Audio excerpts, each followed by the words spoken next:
Dude, hey, first off, it's great to be back. Sorry we missed yesterday. We'll tell you all about our day with Cron Steve in a minute. But I do want to shout out our good buddy Andrew from Longbridge, who is over here saying, hey, y'all, have a good flight. I like that, dude. Have a good flight. Totally. Exits are located to the rear, Tony. Exits are located to the rear. And in case of emergency. Smoking's upstairs to your left, Paulie. 100%. Dude, while he's tearing tickets. And by the way, you know what's so funny about that? When my kids see that, they're like, Dad, you guys used to smoke in movie theaters? I'm like, guys, we used to smoke on planes. Yeah. We used to smoke in movie theaters. Yeah. We used to smoke at work. Dude, I have vivid memories of my dad taking me to Madison Square Garden to see the Rangers, New York Rangers, a bunch of hockey games when I was in high school. The Garden, Tony, would be filled with cigarette smoke. Like between it would just be a cloud hanging over the ice. So yeah, we used to smoke in movie theaters. We used to smoke up, down, all around, all of us. That's no one's excluded from the 80s smoking phenomenon. Also, I want to shout out John Joseph for the pre-show post of the night, dude. He made me laugh, and I was a timely laugh. I was ready for one. He said, I don't know what brought this on, Tony, but I looked over when you and I were having our meeting and I saw a message from John Joseph. He goes, not only does Chris Holmes rule in this life, he rules in the next life as well. For those of you the uninitiated, let me clarify. Chris Holmes, lead guitar player of Wasp. Okay. Good. Wasp. Tony, shout out their great hit single from like 82, 83, whatever it was. Animal, blank like a beast. Okay. Blank like a beast. And then Rags' favorite. What's up, Rags? Thanks for keeping your Lou Gehrig streak alive, dude. You are an unstoppable force. He just said it. Blind in Texas, dude. That was our jam. Rags and I. Wow, Blind in Texas. Do you remember Blind in Texas, Tony? Song about just hammered? Yeah. I just remember Blackley Lawless with the baseball cup over his genitalia and a blade on the cup. Well, it's like a bandsaw, like something you would use like in wood shop, like one of those. Yeah, it's like a buzz saw on his jump. A table. It's like a table saw, one of those big, huge, round table saws, but just enough to cover the baseball cup. And I think it was Bike. Remember, Bike was like the big maker of baseball cups. And coaches, dude. All the coaches like wore Bike shorts. Yeah, Bike shorts. Bike shorts with the elastic waistbands and the 3 snaps. And then the shorts that would go right up high, and then you used to wear your socks up to your knees. That was a great coaching look back in the day. Horrible look for a young Paulie Mack, though. I used to do it too. The tiny little Daisy Duke shorts, because that's all you could buy, and my socks going up to my knee. Dude, worst look in history, and I used to rock it. I see pictures, I'm like, oh my God. Dude, that's amazing that you used to rock that. That's pretty amazing. I've told you this before. Somewhere in this house, there is a picture of me from like, I'd say 83, dude, no later than 84. I'm playing street hockey. And I'm wearing Adidas Daisy Duke shorts, socks to my knee, and I'm wearing a Journey 3/4 sleeve shirt. It's a home run. If I can ever find it, dude, we'll post it all over social media. It's incredible. Yeah. Dude, scour the pad for that, dude. Scour the pad. And on top of everything else, Tony, I'm stick handling with all that, with that costume on. Like, dude, I'm stick handling. Yeah. Phenomenal. By the way, you talked about the pre-show comments and stuff. Yeah. My pre-show was fantastic, Paulie. I made the kids breakfast for dinner, I've done that. That's always a treat. What did you make them? I love that. We made eggs in a hole. You know, have you ever done eggs in a hole? No. You just have a big slice of sourdough on the griddle, and then you have butter on it. You grill both sides, and you have put a hole in the middle of the sourdough, then you crack an egg in it, and then you get to town with like a sourdough bread. And first of all, I love everything you're saying, but you made it even better by dropping a griddle on me. You said you drop it on the griddle. Okay, the griddle. Yeah, we've got a griddle, dude. And but like I always put on music in the kitchen when I'm cooking or cleaning. Yeah, that's a given. Sure, dude. Well, first of all, I'm drinking. I saw Neil Donardi today at Longbridge with Dom, and I can tell you about it later in the show, but I'm drinking Sami's cold brew. Yeah. Ooh, boy, oh boy. It is some rocket fuel. I got to applaud the cold brew from Sami. Potrero Trade Operators in the Dog Patch, one of Neil's buddies who's recuperating. They did the fundraiser for him, but his cold brew is freaking rocket fuel, dude. Mike. Yes, Andrew. Andrew on the chat. Yes, rocket fuel. But Stone Foxes came on. Then Tom Petty, you don't know how it feels. And that, for some reason, that song just hit me so hard tonight. Yeah. I don't know if it was the day I had a great day, but it's just like, let's get to the point, you know, and let's roll another joint and turn the radio loud. I'm too alone to be proud. Say, come on, you don't know how it feels. Yeah, hell yeah, bro. I don't know how it feels. Come 100%, on, 100%, dude. You don't know how it feels. Big fan, big fan. Miss you, Tom Petty. Rest in peace, dude. And we're gonna get to Niners, and we're gonna get to Chubb and Hendrickson and Bruce Bochy. We're gonna get to a lot of stuff tonight. I know there's a lot on our plates, and we missed yesterday, so we got to give love to Los D. We got to give loves to Matt. Yeah, we're gonna do it all tonight, Tony. We're gonna run the gamut, as they say. Dude, 100%. But then it was capped off by, and I haven't heard the song in a long time, and it just freaking hit me in the ribs and just punched me in the face. Yeah. Song remains the same, dude. Oh, come on, dude. I mean, I had a dream. Bam, bam, bam. Yeah, dude. All freaking day with Song remains the same. How about yeah, dude. Yeah. Boom, right? And I was like, California sunlight. Ooh, it's like, come on, dude. Come on. So anyway, lights are oh so bright as we go sliding. Dude, don't get me going. Don't wind me up on Zeppelin right now. I'm trying to have a show here, but you're getting my juices going, dude. I love me some Zeppelin, and I love me some Song Remains the Same. Love. Yes, and I love me some Doug in Japan, Paulie. Stand by.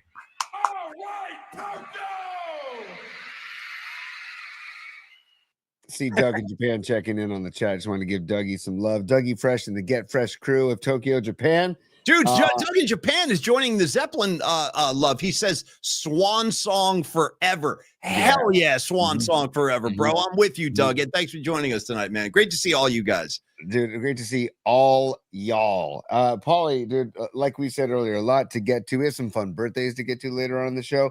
Yeah. I had a great day in the dog patch today at a meeting with Neil Donardi. We went down to Standard Deviant, the brewery. Their original spot is on 14th and the Mission. By the way, that's a great name. If you actually like stop and break that name down, Standard Deviant. Sure. I like that. I would consider myself to be a Standard Deviant right here. Dude, have Mark and Paul at Standard Deviant, dude, and Peter, great dudes. But they have a brand new tap room on the waterfront on Pier 70, dude. Like, it's a beautiful spot. So we went there, had a couple beers. I'm gonna crack one of their beers here in a second. But Paulie, they're right next to where the new spheres or mini spheres are gonna be. Here we go, dude. Here we freaking go again with this crap. Time out. I brought it up to Mark. Why are you the only guy who knows about this? Like, dude, no, Mark, they all knew about it. He pointed and he goes, yeah, right over there. Right over there, dude, is where the spheres are gonna be. It's gonna rage. And by the way, you're dropping plural. You're plural. So you're talking mini what are we talking about? Mini spheres. How small are we talking? Mini spheres, dude. How small are we talking about? The size of these so-called, which I've heard nothing about. The only guy I've heard talking mini spheres is Tony. I think he sketched something up in his room and he's like, guys, mini spheres, it's coming. I'm like, what? Like, how small are these mini spheres? Give me some data on this. Stand by. I'm going to present visual aids. Okay, visual aids. Dude, what the hell? You go. Come on, man. Mini spheres all damn day. Oh, don't do that to me. Don't do that to me, Stan. I see it. I see it. What the hell? Come on. Where's this going to go? Where's this little layout they have here with all that land? Where's that in San Francisco? There's no open land like that. I beg to differ. Actually, there's a lot of land near Pier 70. We had the discussion also at Standard Deviant about how we want Levi's Niners to just, you know what, cut the crap of Santa Clara. Yeah, time to pack up and hit the road. I'm with you. Let's just bring it back. Let's be civilized about this, right? Yes. We don't have to make it a big deal. Yeah. Get your Super Bowl done with down there. By the way, got the email from the NFL. There's like all the events are in San Francisco again. Of course. I mean, what are we going to do? They're going to have a party at Chili's on Tasman Drive. You know what I mean? What are you going to do down there? Santa Clara, dude.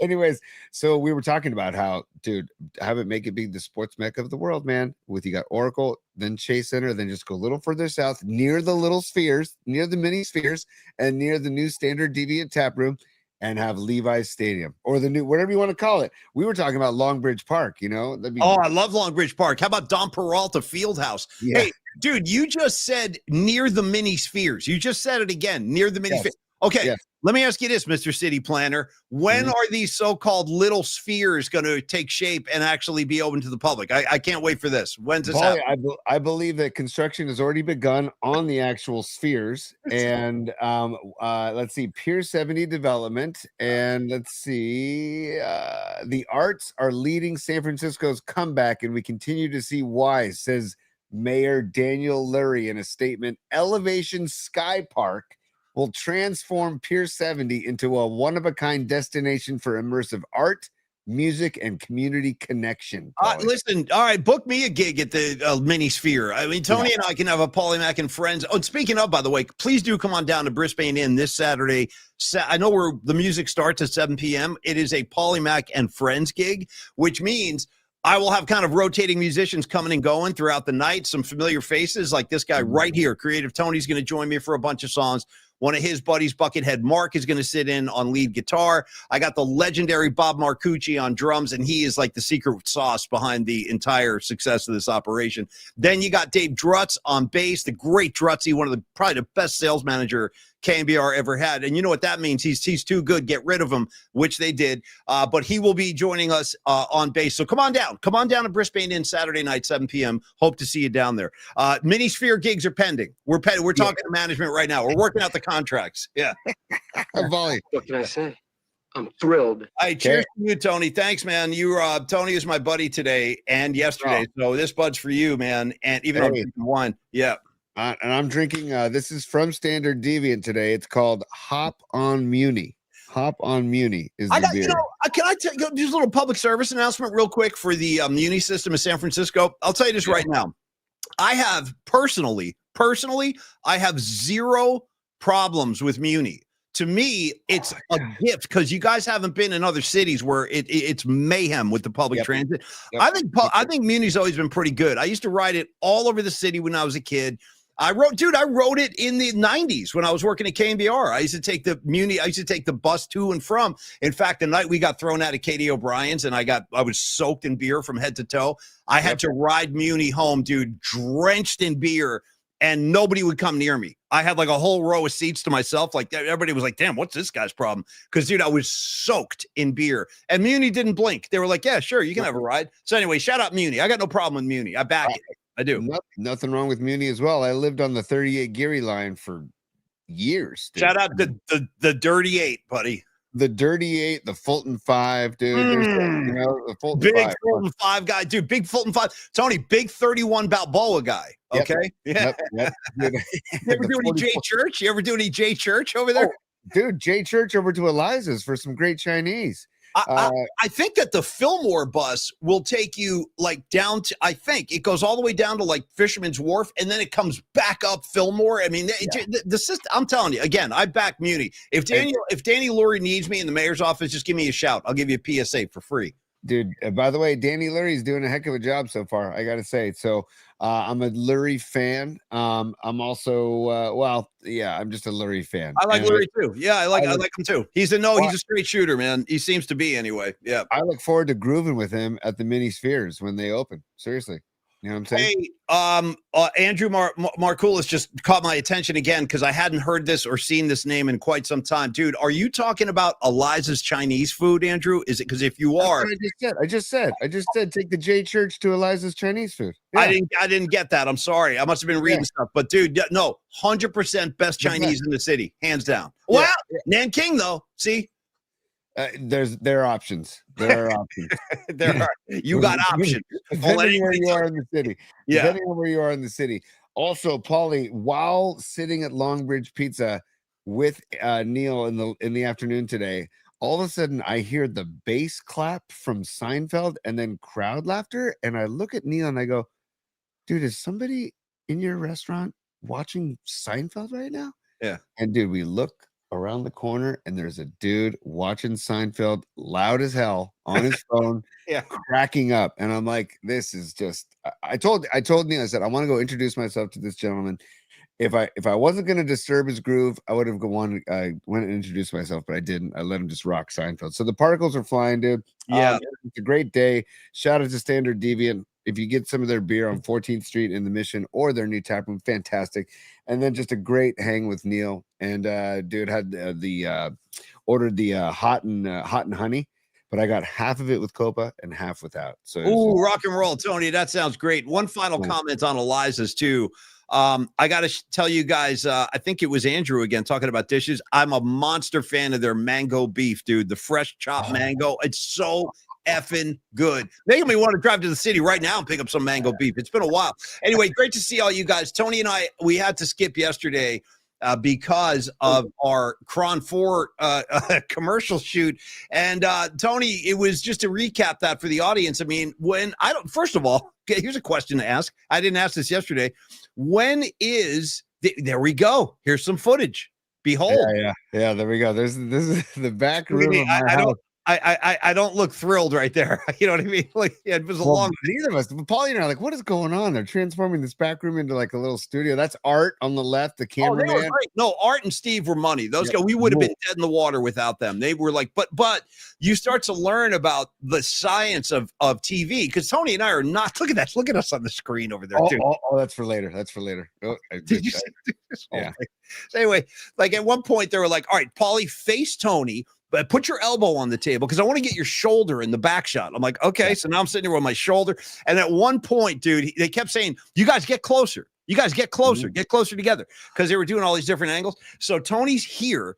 And at one point, they're like, all right, when Tony's talking, Paulie, I want you to face him. And then when you talk, I want you to face the camera. And I'm like, what? So now? And they're like, yeah, face Tony when he's talking. So, dude, I turned. Tony was right there. I'm like, hey, buddy, how you doing? Yeah, cool. And then I'm like looking at the camera and I'm like looking at dude, I don't think I've ever been that close to your face in my life, ever. I was right there on his grill. I hope this thing works out. What do we know when this is going to air? We don't know when it's going to air, but I would assume very soon. Basically, as soon as Steve gets done editing it, and we had a lot of fun. I mean, there were a couple times where I had to do a few takes because I would just look at Paulie and just start laughing. Me too. Well, when I turned and your face was right there, we both started laughing. I'm like, you sure you want this? Because Tony's right here. I mean, I'm a step away from making out with him. They're like, yeah, that's what we want. Okay, here we go. So anyway, like, do you want us to hug? Because we'll hug. I mean, I have no problem just being embraced in a hug. Several times I said, how do you guys feel about my hand on his knee? Are you guys cool with that? I kept saying that, trying to break the tension. And those guys are super cool, though. They're pro TV guys, and we are obviously rookies and novices. But yeah, Paulie also Art he's been at Cron for over 30 years. Steve has been at Cron for 28 years, I think. These guys are veterans in the Bay Area media scene, and Art, especially talking to Art as a cameraman, the events that guy has been to, he's got story after story after story, and he's a great guy. And so it was great. They came in here and made some lemonade out of a couple of lemons on the mic. So it was fun. Do we know when it's going to air or when it's going to be ready? I didn't get that info yesterday. Not yet. Steve said when he's done editing, but I assume, I mean, it's a 30-second commercial that we filmed and it took like 4 hours. So, it took hours. You know what's funny, Tony? When we get the final proof of the spot or whatever, when they send us the spot, let's put it up on the show. We'll show the audience like our whole thing. It was crazy. I hope it comes out good, man. I hope it comes out good. But dude, totally. Yeah. I think it will. I mean, I think I have the old one. I was looking for the old one. Let me see. Well, that was just something they edited from our show. That was just us talking on the show, and their production staff made like a spot out of that they actually run right now. Yeah, they still run that. And then also they run our nightly promos on Sports Night Live with Scott Reese and Dennis Brown. By the way, Dennis Brown, a frequent guest on Sports Night Live as well. We need to get him on this show. I love Dennis. I actually think Dennis Brown is totally underrated as a broadcaster because he was doing pre and post some years ago. And I always thought he was really good. I'm like, first of all, this guy won a Super Bowl. And he knows about winning football. Anyway, I like Dennis Brown is my point. I'd love to get him on our show too. Me too. And also Scott Reese. I'm a Scott Reese fan too. So let's get a Sports Night Live double shot, Paulie. I don't know, like I don't know what you want to get to first, because we got a lot to talk about. I do want to, out of the gates, 2 heavenly birthdays I want to just wish out of the gates, Paulie. Yeah. First of all, Charles Bradley, Remember the man who did the version of Changes, Ozzy's Changes? Oh The smoking no. version of that's his. He rest in peace. He passed away in 2017, I believe. Okay. Oh, that what and what a version that was. I had never Yeah. heard that before. You turned me on, and I love that version of Changes. A lot of soul, very soulful. Yeah. Incredible version of Changes. And then also, Polly, rest in peace. He left us last year. Happy birthday to a heavenly birthday to the great Bill Walton, buddy. The great Bill Oh, Walton. dude, I know. What? Jeez, Louise, man. When was his birthday? Today. Oh, happy birthday, Yeah. Bill. I miss you, buddy. I tell you, that's one of those things in life where I never like just the fact that I became friends with that guy still kind of blows me away. Like I can't play. I got yeah, he was a real sweet guy. Bill Walton was a really, really sweet guy. And I miss him a lot. I really do. Me too, Yeah. man. Me too. And just you want to talk about just a constant, like a walking particle, a constant good vibe. He would be like a spokesman for the Vibe Tribe at Longbridge because he was all about the good vibes, and he would go out of his way to say what was on his mind without a filter of positivity, and it would throw so many broadcasters off because they didn't like. I don't know if they knew how to handle how much positivity and randomness in his commentary, you know? Oh And- God, he's always working in the Grateful Dead songs Yep. and everything. Oh, they're on fire, fire on the mountain, Tom, fire on the mountain. Like this whole rap, you know, was just so great. And you know, when you really had a chance to get him one-on-one, he was just an incredible dude and saw over 1,000 Grateful Dead shows. Sorry, that's a lot of shows, buddy. 1,000. Yeah. He went to Egypt with him. Went to Egypt with the Dead. 78. Sorry, buddy, I played that. I'm gonna do that again.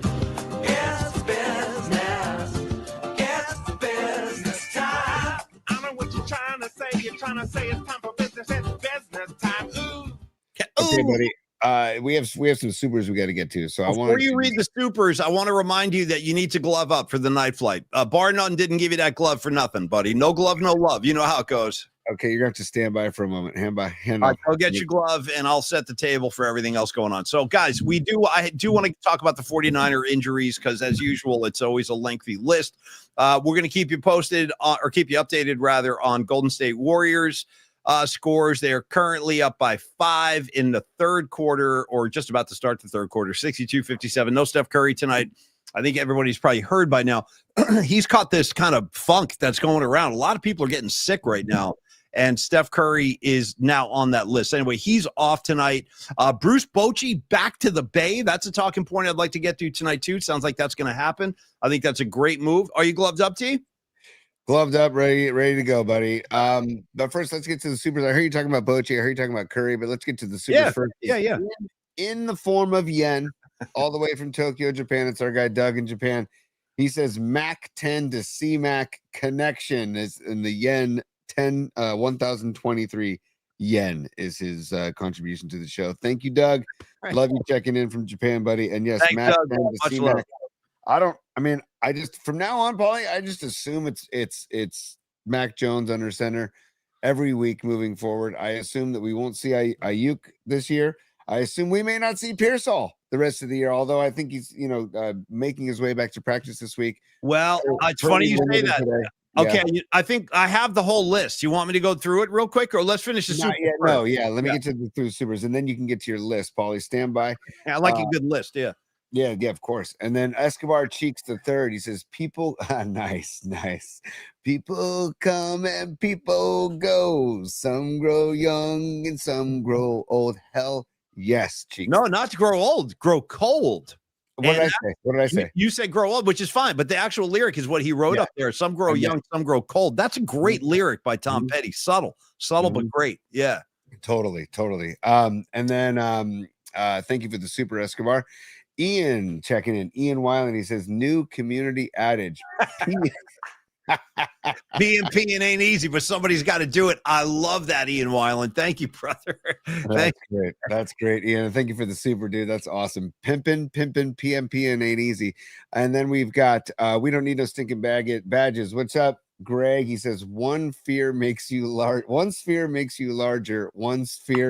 you small. Shout out White Rabbit, dude. I'm a White Rabbit head. Flum, flum, flum, flum, flum, flum. I love the White Rabbit. Thank you, Badges, very much. One sphere makes you larger.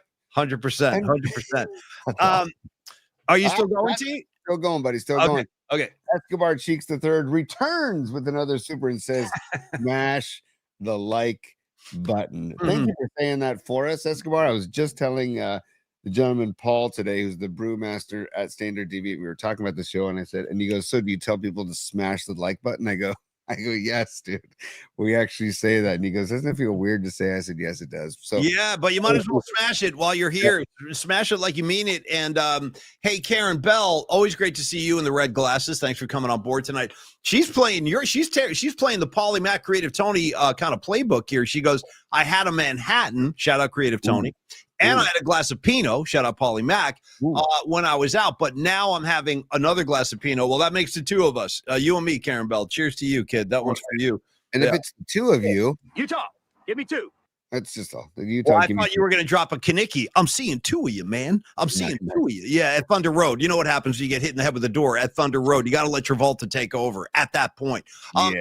And then the chain hits you in the eye as you're laying down. Oh, there's like St. Christopher medal or whatever it is. Like, yeah, right on the eyeball. I don't know how they placed it there, but it was perfect. Tony, after not done with the supers, Paul. Stand by.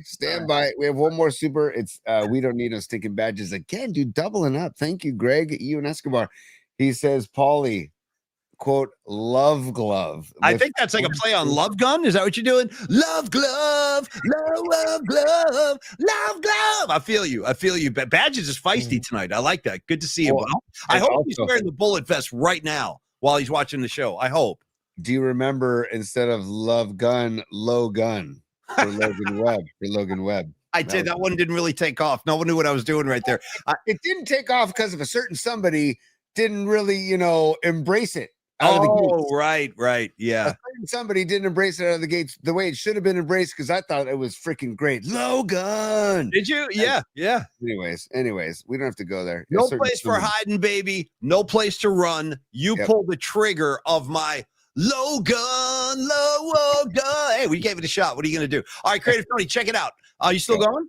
No, done for now. Thank you, everybody, for the supers. Much love, much appreciated. Thank you very much. Couple quick updates. One, we should have information on the PMP and Ain't Easy, but somebody's got to do it. Our Christmas party, we should be able to share that information with you by next week. We're getting there. We're very close to nailing it down, the date, the location, and we would like as many of you to come as possible. All it is a party. That's it. We want to say thank you to you guys. Give everybody hey, Scarlet Fire, good to see you, kid. I hope your mom's doing okay too, Bonnie. Much love.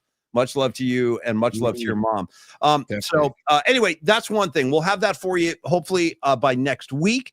I want to talk about the Niner injuries, Tony, but then I want to go to Peralta Arts because we have a Don Peralta Arts and Company spot to read, but we also have information about tomorrow night and the benefit that Tony and I are going to attend with Dom. And I think we have a ticket to give away. So you might be able to join us. Stick around for that. We'll do that in a second. But first, injuries. Okay, Tony, here we go. You were talking about Brock Purdy. You were talking about Pearsall. I updated the list like before the show. I got all the info. So here we go. First off, Purdy will be practicing with the first team this week. They don't know if he's going to start, but it sounds like it's being discussed. So we'll see. That's one thing. Any feelings on that?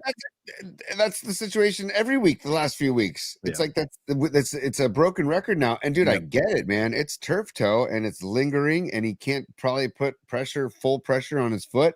And I got to be honest, Paulie, and people, I don't know. This might not be a popular opinion, but if Brock isn't 100, as the kids say, if he's not 100, then you got to go with Mac Jones. In my humble opinion. Why would you put Purdy back out there if he's not ready to go and can put full pressure on the toe and really be able to throw full throttle? I remember talking to my Uncle Paul Tonelli about when Purdy came back too soon, and he could tell that Purdy's toe was bothering him because he couldn't put pressure on his foot, and then his throws were all high and sailing high. He looked awful in that game. He looked awful. Yeah.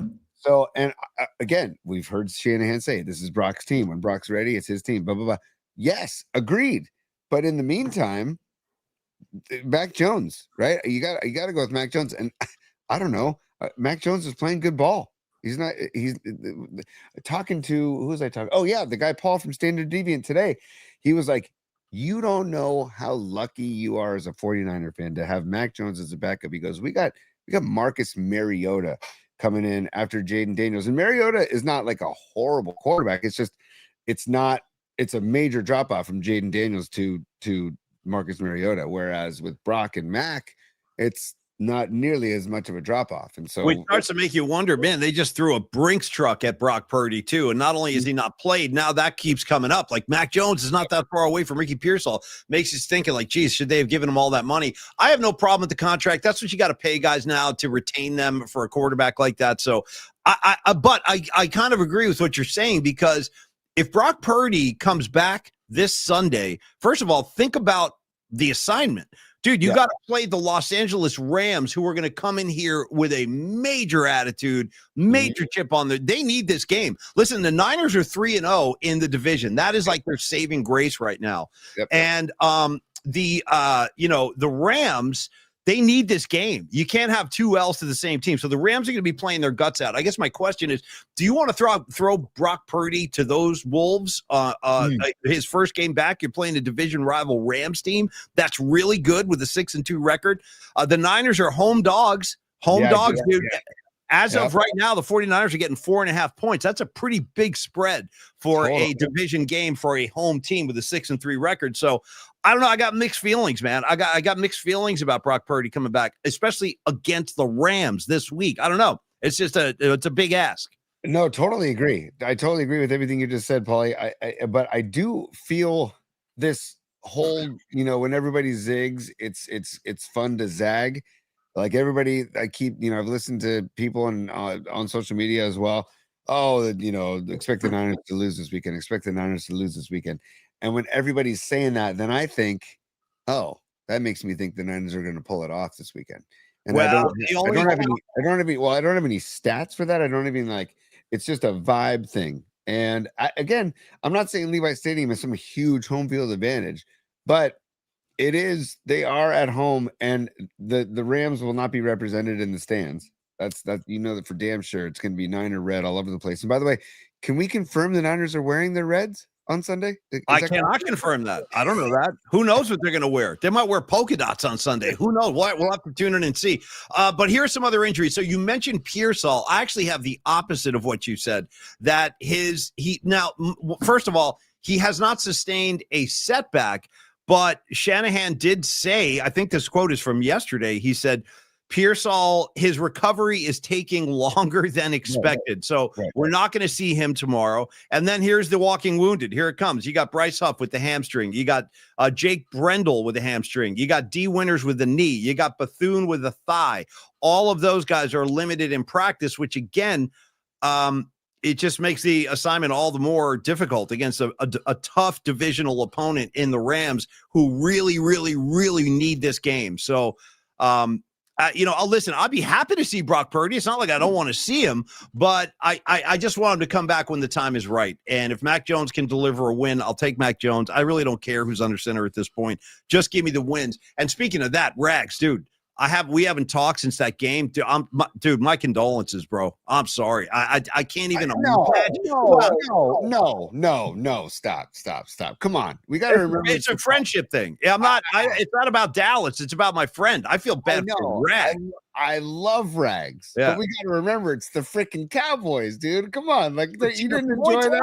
I've been making this point for years, and I'm going to stand on it again, which is it's hard to hate the Cowboys when they're irrelevant. They have not been relevant for freaking years. So come on, really? I love it. I love it. I'm loving every second of it. I feel the same way about the Packers. Every minute of it. What? I do. I kind of feel that way about the Pack. Now the Packers are getting good again, but they were down for so long. It's like, I don't even care about the Packers. Like, they don't move me one way or the other, where I used to hate their guts during the Brett Favre era. So I don't know. I just feel bad for Rags, dude, because that was just, I don't know where you go from there. I don't know where they're supposed to go from there. No clue. I agree, but Rags has had a lot of joy from the Cowboys in his life too, right? So I love Rags. I mean, Rags head. But I love seeing the Cowboys struggle, dude. It's fun. It's just fun for me because of the rivalry, and it's also Jerry Jones, dude. Somebody like remove him from his seat, from his chair. Never gonna happen. He ain't going anywhere. He's gonna live to be 120. That guy. He'll be up there in a glass bubble, like pulling levers, communicating with like one of those keypads. He'll be like, fire that coach. I'm telling you, Jerry Jones ain't going anywhere. But dude, when Jacoby Brissett is out there carving your ass up, it's like, I don't know. That's a low point, brother. That's low. That's a bottoming out kind of night. And I know Jerry Jones has done a lot for the NFL. I know like people like John Lynch, when they speak of Jerry Jones, they speak highly of him. And a lot of people do. And watching that documentary, it was like, yeah, he's done a lot for football. I totally get it. But it's time. It's time to put him in the helicopter and fly him off to, a retirement home and let the next generation take over. I mean, getting Quinnen Williams is a good move. That's a good move. Hey, they made a trade, by the way, which the Niners didn't do. No, nothing. We were watching that trade deadline yesterday during the Cron 4 shoot, and Tony was like, well, it's over. We didn't do anything. So it's like nothing. And supposedly, according to Michael Silver, there's like some I don't know, some unhappy, some discontent, behind the scenes of them not pulling off a trade.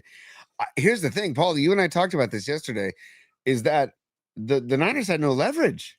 Like, everybody knew the Niners needed people. So they're like, hey, give us this, give us that, and the Niners weren't willing to budge. So, they tried to make trades, but they were lowballing.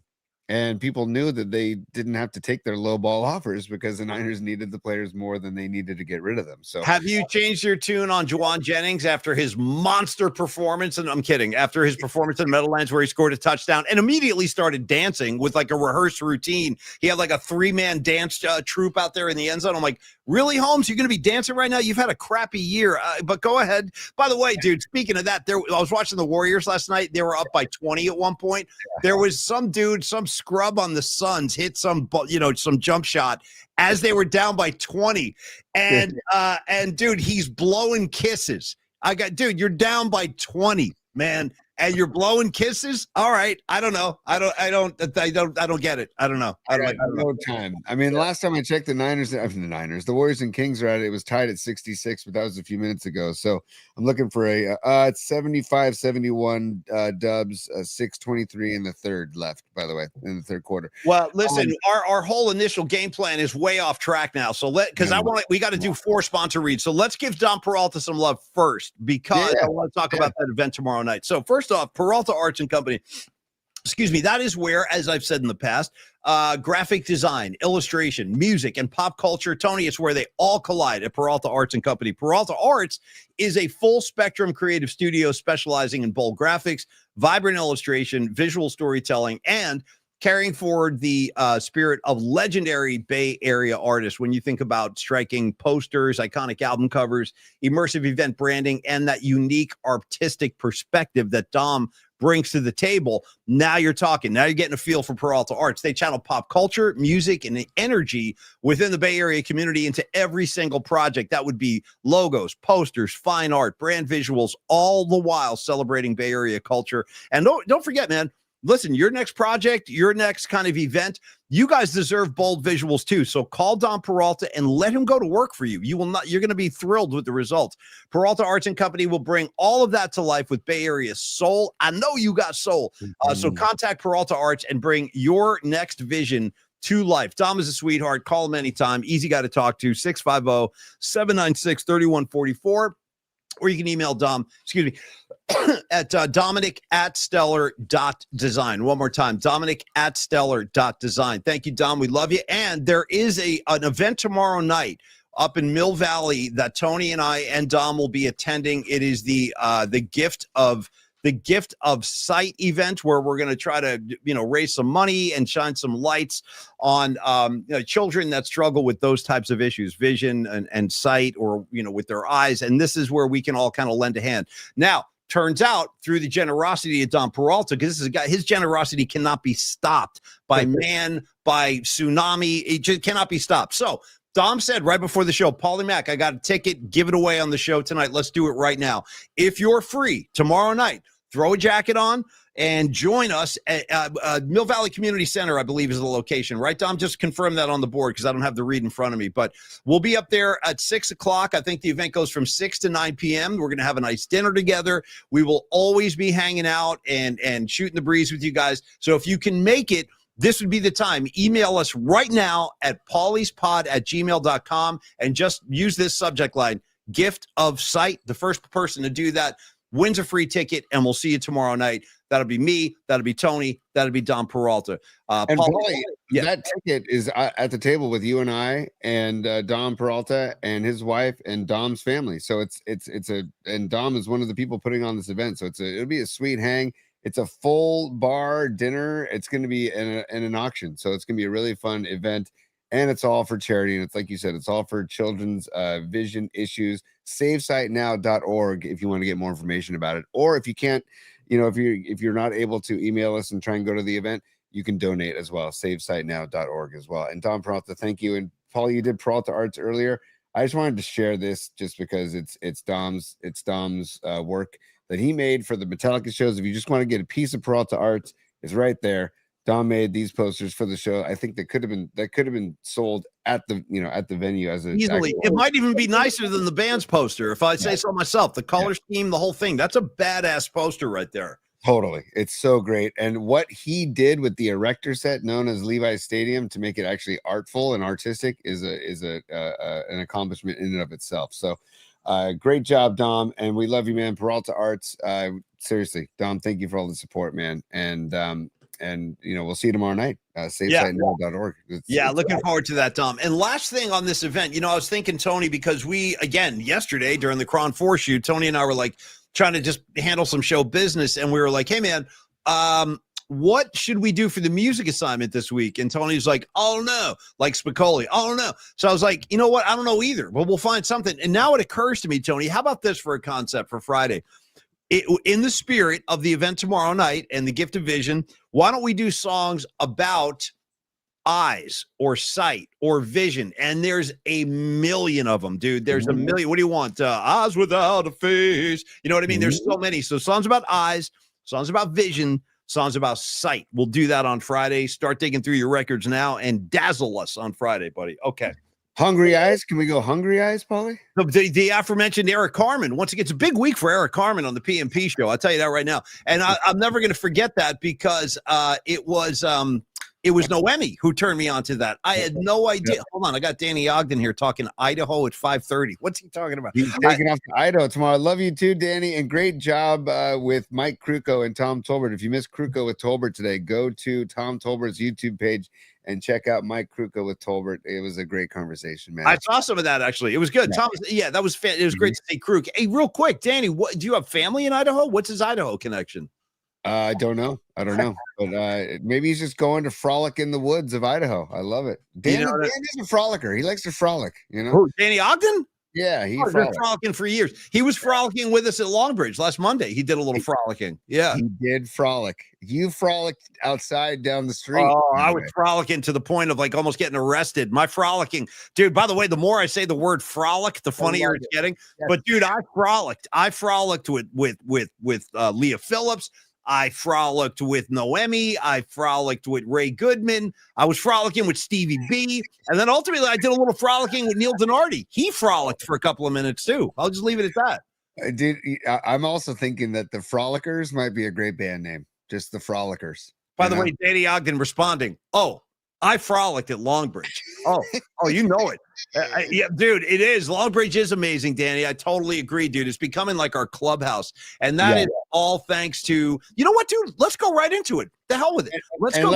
Dan Ogden too. Hey, Dan, make sure to tell Tolbert that the two of you are invited to our holiday party, and we'll be giving details later this week or the beginning of next week at the latest for our holiday party. Maybe we should call our holiday party Pimpin' Ain't Easy? I don't know. Yes, Dom, get to work, bro. Get to work on that. And by the way, when I think about Pimpin' Ain't Easy, I think two things. One, Ice-T, the great Ice-T. I think about Iceberg Slim. I don't know if you remember this, Tony. I'm going to test your memory right now. Do you remember when you, me, and Rod Brooks had the show on the ticket in circa 98, 99? I brought in the Iceberg Slim book, his autobiography, and in the back, dude, there's a glossary. There's glossary, and it's got all the terms. And we would do like one Iceberg Slim term per show. And I'll never forget this. I opened up the book one day and I go, "All right, Rod, it's time for the Iceberg Slim term of the day." And I said, "Rod, what comes to mind when I drop a?" I'll never forget this. I said, "What does gorilla pimping mean?" Gorilla pimping. And dude, Brooksy laughed so hard when I dropped the gorilla pimping on him. So shout out Iceberg Slim. And then finally, Cat Williams, dude, in that Friday movie, when he's in the bathroom and that big dude comes in and he just goes, "Listen, man, don't fight this S." Dude, don't fight this S. Dude, he takes off his shirt and everything. And then Cat Williams gets him in the junk with a pair of pliers. And he goes, "Oh," he goes, "You thought I was play pimping. You thought I was play pimping." Yeah, dude, while he's got his junk in the pliers, dude, you thought I was play pimping. Well, time out. First of all, Iceberg Slim's book, just so everybody knows, he had a book out there and it was just called simply Pimp. That's it. That's the name of the book. Pimp. Yeah. And then second of all, John Joseph on the chat says, Iceberg Slim, my brother got his master's writing about him. So I don't even know how to take that. But Paulie, you mentioned Rod Brooks. I have to show something. This happened today, and I got to just share it because I took a picture.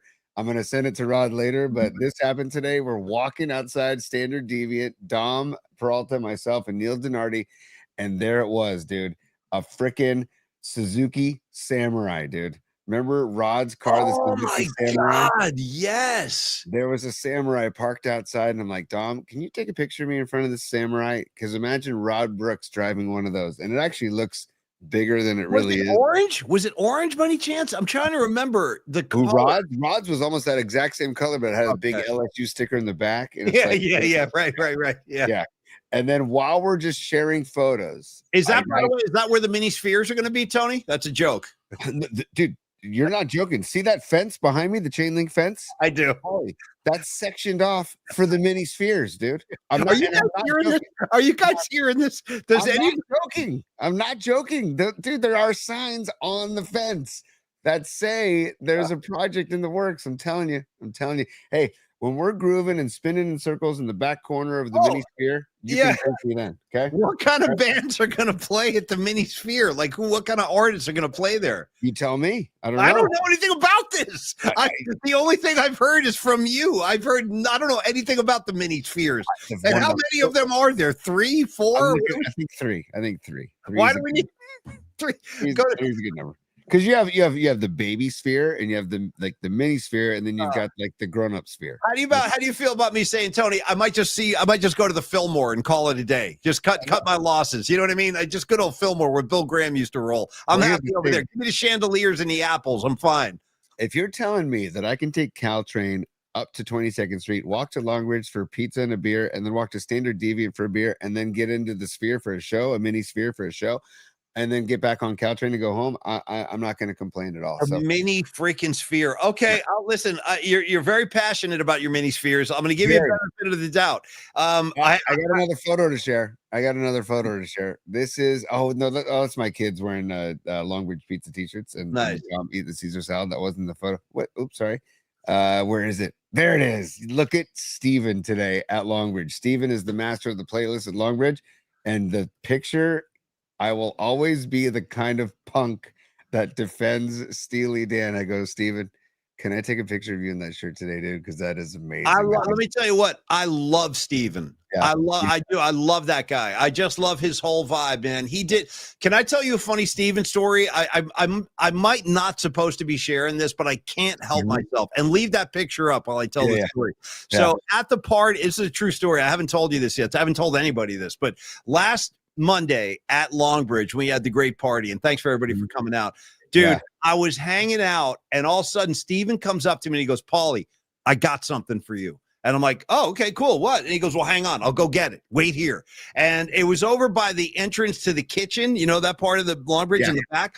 So dude, I'm waiting there, and all of a sudden he comes out with a Tupperware like sealed jug, and it's about this big, and he's holding it, and he goes, "This is for you." And I'm like, "Well, what is that?" And he goes, "It's tomato sauce." And I was like, what? And he goes, yeah, it's tomato sauce. And then Neil got involved. Then Neil Denardi stepped in because remember how I kept talking about my mom loved their tomatoes? Okay, so I kept saying they should sell their tomatoes. And by the way, I can't take my eyes off this guy. Look at the look on his face. Isn't that a great shot? He looks ecstatic right there. Yeah. So I was like, dude, I don't think I can accept this. It was too much, too fast, too soon. And I'm like, no, I don't think I can do this. And then Neil was like, well, hold on, because if Paulie Mack takes this sauce up to his mom, it might spoil, because I wasn't going to see my mom for like 3 days, when that party went down. So I was like, well, I don't want to bring my mom like bad tomato sauce. So next thing you know, we canned the whole operation. But the point is, the generosity and thoughtfulness of Steven, like in that moment, really blew me away, because he heard me talking about the sauce, he heard me talking about my mom, and he tried to send me home, dude, with like a freaking industrial size thing of sauce. And I'm like, I really can't accept that. I can't accept it. But Steven, I appreciate the love, dude. That was such a beautiful moment and a really beautiful thought. Now, he's a beautiful human being. And just so you know, Paulie, he told me the story about, I think his name is Steve Albini. Steve Albini, Nirvana producer, yeah, and I guess Albini was the one who said that he doesn't like Steely Dan, and he says, I'll always be the kind of punk that doesn't like Steely Dan. I'm with Albini on this one. That's what I said to Steven. That's what I said to Steven. I said, Steven, that's why I got to take a picture of this shirt, because I'm with you, dude. You and I are the Steely Dan posse. Paulie and Steve Albini are the anti-Steely Dan. Well, there's more of us than you know about. Let me give you a little real true life story now. About a month ago, I was with my good friend Miriam. We went down to see The Who at Shoreline. And, dude, I'm minding my own business, standing in line, waiting to get into the venue. I was, like, outside in line waiting to get in. All of a sudden, I hear, hey, Paulie. And I turn around. And it was freaking Garrett, our friend Garrett and Allie. They were there together. These are friends of Tony and mine. And, dude, we start rapping and we're hanging out. And I hadn't seen those guys in a very long time. So we're hugging, we're taking pictures. Then it was like time to go into the show. And as we were like walking away from each other, Garrett goes, hey, Paulie, hold on a sec. I go, yeah. And he goes, F Steely Dan. Steely Dan. I'm like, okay, you got it, buddy. So anyway, add Garrett to the list of non-Steely Dan fans. He's with me. You know what? You guys can take that and just, you're missing smooth, silky funk is what you're missing. That's what you're missing. You know what it is, dude? It's Prep Boy, Connecticut, no polo collars popped, driving convertible Saabs with their daddy's trust fund and like mommy's country club account. I'll just put it on my mob's tab. You know what I mean? That's the Steely Dan crowd. And I don't run with that crowd. I run with the people on the streets. Me, Escobar, John Joseph. I guarantee you John Joseph ain't rocking Steely Dan. I don't think anyway. I bet you he is. And I bet you Escobar likes Steely Dan too. I bet you they both like Steely Dan. So, and then, by the way, Robot Centaur, I just took a peek at the Warriors game as well. Yeah, it's 89-85 Kings. Don't blow this game, dude. Don't blow this game, Dubs. Come on. Don't make it like this every time Steph is out. We can't win a game. I don't want to do that again this year. Let's win these games without Steph. Yeah, by the way, Moody's playing good ball. I haven't seen what he's done tonight yet, Paulie, but Moody is playing good ball. I'm assuming Moody had 23, I think, on last night. Steph had 28. I think Moody was second behind him with 23 or 24 or something like that. Can I ask you a question, totally unprovoked, but do you have confidence in Kuminga? This from what you've seen so far? I like that he's grown a little bit with his play. Like he's hitting the board. He's playing smarter. And he looks like I hate to say this because I don't want to give the impression that he wasn't trying, but it looks like he's hustling more. Like it looks like he's going to spots that he didn't go to last year to grab loose balls. He's not afraid to get in the paint. So yeah, I am happy with Kuminga. I kind of like what I'm seeing so far. How about you? Yeah, same. And you know I'm a Moody guy. So seeing Moody go off is like, yes, this is just I'm loving. And then dude, Pajemski, like there is something. I feel like he is like the spark plug of the team. Like, because you got these older guys that, Steph's been there, done. I mean, they've all been there, done that. But then you got this younger buck in Pajemski who's like, give me minutes. And by the way, your boy Spencer was out there last night too. He was out there again tonight. Yeah, he was out there tonight. I didn't see him. Oh, he's out there right now. That is my boy. I love Pat Spencer, dude. Undersized and ready to take on anybody in his path. I love his bad attitude, man. Hey, hold on, Paulie. Sorry. Let's do this real quick. Oh yeah. It's business time. I want extended. Give me the extended. Come on. Okay, stand by. Here we go.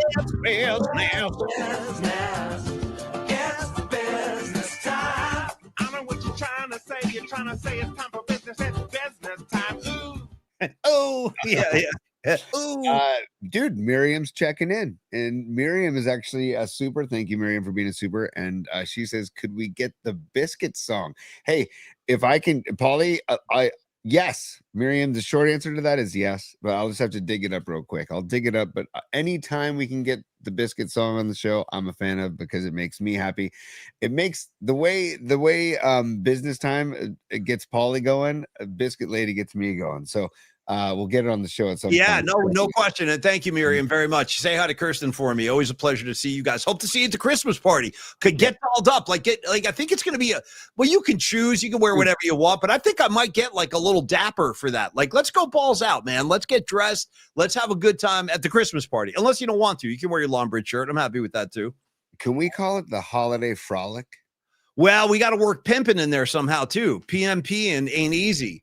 Yeah. The holiday frolic. Yeah. We'll figure it out. Everything is on the table. Since we've been talking about the great Steven and the great Neil Donardi, how about some Longbridge love real quick too? Sure. Longbridge Pizza, the very same place where they tried to send me home with a Tupperware jar of the tomato sauce. I had to politely decline. But I appreciated that so much, Steven. You're a gangster, man. You're a gangster of love. And everybody at Longbridge is like that, dude. Tony, actually, I don't want to reveal anything, but Tony told me today, I didn't get to go to the meeting with Tony today, but he said that Neil is, and you don't have to divulge anything, and I don't want to blow Neil's cover, but you told me he's working on developing some new dishes, and that excited me. He asked Dom and I to taste a new sandwich that he's working on. And, dude, first of all, no, Neil is all about the local, the bread is from a local bakery, the 100%. Meat from the local butcher around the corner. He supports the Bay, man. He's all about it. The coffee they serve is from right around the corner. Everything is local. And so, dude, he's working on a new sandwich that obviously has all the local products, our local goods, and it's fan-freaking-tastic. I said, Neil, this isn't giving anything away, by the way. I just said, dude, all it needs is just like the chicken parm sandwich. Just give me a bowl of the sauce on the side to just dunk. I just want to dunk. And he goes, that's exactly what I was thinking. It needs more sauce. And I go, okay, so look for a new sandwich to be on the menu, hopefully. And also look for a new pizza to be on the menu soon, too. And by the way, Paulie, today, while I was there, I think I mentioned this earlier, I ordered a hot and honey pie, which is their pizza with Calabrian chili sauce, pepper sauce, and honey. I've had that too. I had that once on a deep dish. It was badass, dude. And copa, right? But I don't eat meats anymore except for like fish and occasional maybe white meat now because an occasional chicken parm when no one's looking. Right. Because my doctor, right. Well, my doctor's like, you need to get some protein in your diet. You do. Stop messing around, dude. Come on, you're gonna keel over. You got to get a little protein. It's okay. I respect I really do. I respect your choices, but don't be afraid to whack some chicken down. It's good for you to get that kind of solid protein. It's pure protein. If I could whack any white meat down, it would be roasted turkey or a deep fried turkey. My God, in peanut oil. Peanut oil. Let's freaking go. Deep fry. Once you have a deep fried turkey, it's hard to go back to just a regular roasted turkey. So, anyways, Greg's just getting the. Go ahead, Tony. Go ahead. The meat on the hot and honey pizza, which is their second number 2 bestseller, is Copa, which is just Neil being a Italian badass. By the way, yeah. Can you guess the number 1 selling pizza at Longbridge? Is it the Nico? No, it's actually, it's funny. I thought it was going to be the Nico or the Sophia, but it's actually, Neil just looked at me and goes, pepperoni. People love their pepperoni. And I said, okay, that just makes total sense. People love their pepperoni. I'm gonna veer off that path just as a pizza lunatic that I am. And I'm gonna say this about I prefer sausage, and I'll tell you why. Because having eaten thousands of pizzas in my life, literally tens of thousands, I can tell you this, that you can have pepperoni in New York City, you can have pepperoni in Boston, you can have pepperoni anywhere in the country, and it basically always tastes the same. Pepperoni is pepperoni, but sausage can vary wildly. Like you could get sweet sausage, you could get spicy. There's so many like varieties of flavors of sausage. That's why I always try the sausage, because you might stumble onto something that way. Like, oh, this is like amazing sausage. So anyway, that's why, but respect to the pepperoni heads out there. I totally get it. But that's just skimming the surface at Longbridge. We did mention the sandwiches, chicken parms, Vinny's gabagool. I understand Neil's developing some new recipes right now. I cannot wait to see what those would be. The chopped cheese, that's Neil's version of the of a cheesesteak, which is easily just as good, if not better. So Neil's checking all the boxes. He's covering all the bases. Oh, and by the way, he's a total effing sweetheart. He is one of the, I tell you the truth, man. Tony and I were singing his praises on the phone earlier today. When Tony left the meeting, he was like, hey, let me tell you what happened. I was like, yeah. And then he goes, and by the way, Neil just rules. And I'm like, he really does. Now the guy, it's like Saint Donardi with a rose in and out of Longbridge. He goes, you know what I'm saying? Yeah. Put that on a shirt, dude. Saint Donardi with a rose in and out of Longbridge. He goes. Anyway. In and out of the oven he goes. In and out of the oven he goes. By the way, why are we not in the oven? What the hell? Yeah. Let me get Groden involved. What the hell? What the hell? Throw us in the oven, for God's sakes. You know what I mean? Now you're talking. Now I want the flames all around us, dude. I want flames all around. Just like Blackie Lawless, once again, for John Joseph. But anyway, join the Vibe Tribe. Get on down to Longbridge. You'll see why we're always, dancing around when we talk about Longbridge. The food is outstanding. The vibe is outstanding. Join the Vibe Tribe. Enjoy the serious pizza, and you can thank me at your leisure, because I'm trying to turn as many people on as possible. Hey, Tony, you know what's funny? What would you do if I told you we're only halfway through our sponsor reads tonight? Because I want to make up for the ones we missed yesterday. Dude, I want to make up, and I've got, yes, when we get to Los D, I got a little love to give to Los D, and we got Matt Young love too. But Paulie, I want to remind people, like as you see on the graphic there, follow Longbridge Pizza on Instagram. They're a great follow. Steven does the social media at Longbridge Pizza, and then utilize their website for ordering, to find out everything on their menu, longbridgepizza.com, and you can order online. That's probably the best way to make your order, and then you don't have to wait in line when you get there. Today was packed, by the way. Today was packed at Longbridge. I'm like, look at you, dude. Well, that's what it should be. It should always be packed. Yeah. And by the way, shout out to Gravy, who's quoting Black Sabbath by Black Sabbath. Watch those flames get higher and higher. Great call, dude. I love it, Gravy. And also Badges. Just break out the sausage. I just want to hold it 100%, bro. Yeah. Hold the sausage. I got you, bro. Thank you, Badges. Yeah. Before we move on to Los D and Dr. Young, I need to ask you a question about the 49ers, Paulie. Because we talked about Brock Purdy, and we talked about Pearsall. Did you make it through the whole injury list? I can't remember, but if pretty much all the relevant ones. Yeah. We got hamstring injuries all over the place. Bryce Huff and Brendel with hamstring. And that's what pisses me off. Brent Jones told us, he goes, you guys, there shouldn't be hamstring pulls at this point in the season. That tells me something about the training is off, and that bummed me out. Can you give me your like air horn sounder? Sure. Really? I've been dying to do that. I almost did it earlier, actually. Stand by. Yeah. So I have the Warriors game on below me on my phone, YouTube TV, right? So I can give updates on the score. And I just saw a Christmas commercial with Anthony Edwards already. What is it? November 4th? What's today's date? The 5th. Yeah. 5th. November 5th, and we're getting Christmas commercials with Anthony Edwards. I'm about what 30, 40 some odd days out of Christmas, and we just got Mike Myers out of the way. It's a little early, you know. Oh, dude, we have a whole other freaking holiday to celebrate before we get to Christmas. Like, can we give Thanksgiving the respect it deserves? Like, what are we doing here? Like, honest to God, like treat the pilgrims, for God's sakes. You know what I mean? Yeah. And again, I try to tell my kids this and they laugh at me. I go, Thanksgiving's a great holiday because there's no stress on buying, like giving or receiving. It's all about giving thanks. Well, that's where you're wrong, though. I got to stop. I'm sorry to interrupt you. You have a pure heart.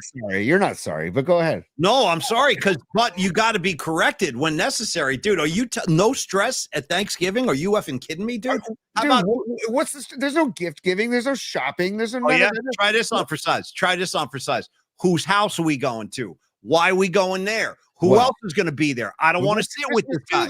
I don't like him. Make sure he's not there. If he's there, I'm not going. Why do we have to go to this house? I want to go to that house. Dude, there's always something. There's always something. I feel like that's the same for Christmas, but then add on with Christmas. Oh, Christmas times 10. There's no, you are correct about that. Christmas is the it's like the Super Bowl of stressful events. There's no getting around that. It's the granddaddy of them all, like the Rose Bowl. You want to have some good family fights, dude. Have a good Christmas and get back to me.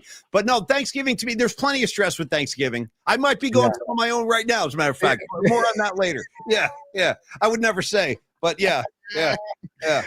All I want is a feast with people and giving thanks for all the things we have. But it never goes like that, does it? All the blessings in our life. That's Who's going to get pissed off first? You know what I mean? Is it going to be the uncle, the aunt, the cousin, the disgruntled cousin who just got it out of juvie? You know what I mean? There's always something going on. Or then the kid comes in with his girlfriend that nobody likes. There's always something. I'm just throwing it out there. Like my shout out to my grandfather, rest in peace, Dino Tonelli, my mom's dad, who used to just, because there's a bunch of my mom was one of 7. And so at Christmas or Thanksgiving dinner, he would just drop like a comment like, "So Montana to the Chiefs, huh?" And then that's all he would say. And then he'd sit back and fold his arms and just watch the arguments fly and just watch it. It was phenomenal. And like, cause there's a couple of people that left the Niner fandom to become Chiefs fans in the family because of Montana. And it was like, it was on, but he was masterful in just dropping a little nugget and then just sitting back at the dinner table and watching it go. I was like, you know what? Respect. Well, here comes Chooch 916, Tony. I'll let you address this one. He's a super. You take it. Go ahead. So what does he say? He says, Tony shows up. I'm vegan. What you got? You guys got a vegan turkey around here for me? I got strict dietary requirements. Let me go through the menu. Yeah. Well, can we give love to the tofurkey? There is the tofurkey. Not really. No, not really. We're not giving love to the tofurkey, Holmes. I'm sorry. Hey, Chutch 916. Don't tell anybody, but Thanksgiving has always been my cheat day for the whole vegetarian thing because it's okay, Tony. Enjoy. You know what, bro? I do, Paulie. Yeah. I do. And by the way, I saw Hum Daddies on the chat too. What's up, Hum Daddies? They said it's probably Jake checking it, but Jake said, I think it's Jake. Said fish and fowl for me since 06. I'm kind of doing the same thing. Mostly fish. But I like the tofurkey thing. It's you got to get creative with the tofurkey thing. That's all. And well, there's a great Patti Smith lyric. Shout out to the great Patti Smith. She's another Jersey girl, by the way. And one of her great lyrics is, she goes, "Jesus died for somebody's sins, but not mine." And now, Tony, I'm going to reinterpret that with you in mind. Are you going to be like, this turkey right here died for somebody's sins, but not mine? So, Tony, don't let that turkey die in vain. Grab a drumstick, grab a slice of white meat. You might never look back. Turkey can be very, very rewarding on Thanksgiving. Truth be told, back in the day when I was producing Ralph and Tom's show, Ralph was an out and out vegetarian, and tofu burgers on Thanksgiving, Tony. Every year, Jen, Violet, and I would adopt a turkey. Oh, I remember that, dude. I remember that. Yeah, and he wanted to know the name of the turkey. He wanted to know where the turkey was and lived and what the turkey was getting fed. And he wanted daily updates on the turkey. And he would give updates on the show. And I'm like, dude, this is gold. So shout out to adopting a turkey for Ralph every year on Thanksgiving. And it made him happy. So I can't do the tofurkey. I've tried. It's fine. It's fine. Respect. Hat tip to those who can do it. I see Noemi saying, I love tofurkey. Go on with your bad self, Noemi. By the way, Noemi and Ray Goodman and the Soulmates gigging this Friday at William Welch Winery in Martinez. If you're in Martinez, go to the William Welch Winery. Check out Ray Goodman and the Soulmates on the corner there. Down on the corner. You guys should cover that. Down on the corner. I got enough on my plate right now. Don't be throwing. No, not you. Okay. Ray Goodman and the Soulmates should cover that because you're talking. Give them the songs. Yes. They play on a corner. It's a cool setup. They play on a corner. So I'm still trying to learn the songs I'm playing on Saturday. I'm still like learning some of the material. By the way, back to the Christmas party. There's so much going on in the comment line, dude. The needle's going nuts over there. Escobar Cheeks the Third. He jumped in with the official title of our Christmas party, and I wrote it down. I don't want it to get away. Okay, here it is. This is from Escobar Cheeks III, the official title of the P&P Christmas party, holiday party, whatever you want to call it. And this is just up for consideration. I like it. He says it's called PMP and Ain't Easy presents the 2025 Holiday Frolic. I maybe, like it. hey, I like it. Paulie, can we use this picture of cheeks and maybe in between the fingers we just like Photoshop in some mistletoe? Like Dude. Well, or I'll just make that like my Christmas card. Like when you get it, when you open it up out of the envelope, that's the first thing you see. And maybe you can say something like, keep your fingers crossed for a Merry Christmas or something like that. Well, I would love to send Escobar's cheeks to all my relatives on my Christmas card list. I really would. Oh, dude, Escobar cheeks the third. I love it, man. So back to my Niners question before we get to Los D and to Dr. Young. Yeah.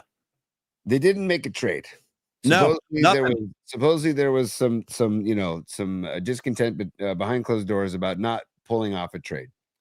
Was there somebody that you wanted to see them get that they didn't get?